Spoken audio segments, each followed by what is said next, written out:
Hi, Ben. It's cool to have you back on the show. Oh, well, thanks for having me back.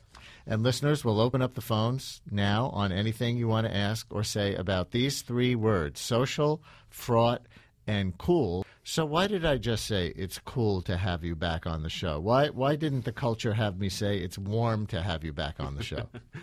Well, that's a good question. I mean, the word cool has gone through many transformations over the centuries. You can trace it back all the way to Old English. Even by the time of Beowulf, it had a bunch of different meanings. It didn't just refer to temperature, but it could refer to your emotions as being very composed or calm. It could mean that even back in Old English. It developed some other meanings along the way, but it was really in the mid-20th century that it took off as originally a slang word to mean something as excellent, it's first-rate, or describing a person as being very stylish or fashionable, a cool cat, that sort of thing.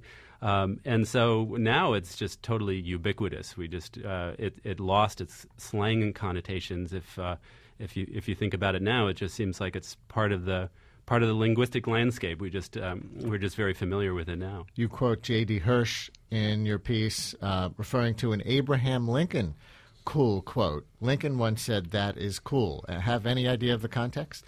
Yeah, that's an interesting example. That was in 1860, this famous speech that he gave at Cooper Union, which some people say was the speech that really catapulted him into the presidency. It really sort of helped his campaign at the time, and he was really squaring off against the secessionists in the South, and talking about how they were actually threatening to destroy the Union if a Republican was elected to be president then, and he kind of confronted that whole idea, and he said, "Well, that is cool." But what he meant then is that's very impudent. That's very audacious of them to say, "Oh, we're just going to secede if you become president." And at the time, it had this other meaning of being, not really sort of caring about the consequences when you should be caring and being audacious in that way. Mm-hmm. So cool as in aloof and disconnected, practically. Well, yeah. I mean, there was the idea of aloofness, but then there was also the idea of again sort of being impudent when it wasn't really your place to do something like that. And both of these meanings, the sort of the aloof meaning and that more audacious meaning, kind of fed into the development of cool in the 20th century and what we know of it today. And there is some controversy over its literary debut, which you refer to in your piece. What's the controversy? Well, this came up in the Times literary supplement at the Times of London. There's the ongoing debate among people writing in and saying, trying to say when cool got cool. Basically, it all got started from a review about a book written by a Hungarian writer who and the translator had used the word cool in the sort of the real contemporary sense of it as we know it today, and it seemed out of place in a novel that was supposed to be set in the 30s. And so people were sort of writing in and saying, "Oh, well, what about Abraham Lincoln? What about this? What about that?" So this column that I write for Sunday is an attempt to kind of set the record straight. Let's just look at the different meanings that cool had and how it really developed as we know it today, really in sort of post World War II usage. Ben Zimmer, New York Times on language columnist. Leanne in Manhattan, you're on WNYC. Hi, Leanne. Oh, hi. Go ahead. Yeah, we can hear you fine. Oh, okay. A friend of mine and I, several years ago, had a discussion about what we perceived to be the difference between hip and cool. It was just perception. But we just thought that hip seemed to be more of the moment, that people made choices, trends, and cool was more timeless, was more of a character thing than a particular choice in the moment that would be hip. Hip had an expiration date on it. Mm-hmm. It seemed to us that cool did not. That's interesting. What do you think about that distinction, Ben? There's something to that. Hipness versus coolness. At a time, they were very intertwined, and cool does seem to have this amazing staying power. It does seem to have a kind of a timelessness to it now that has gone beyond the.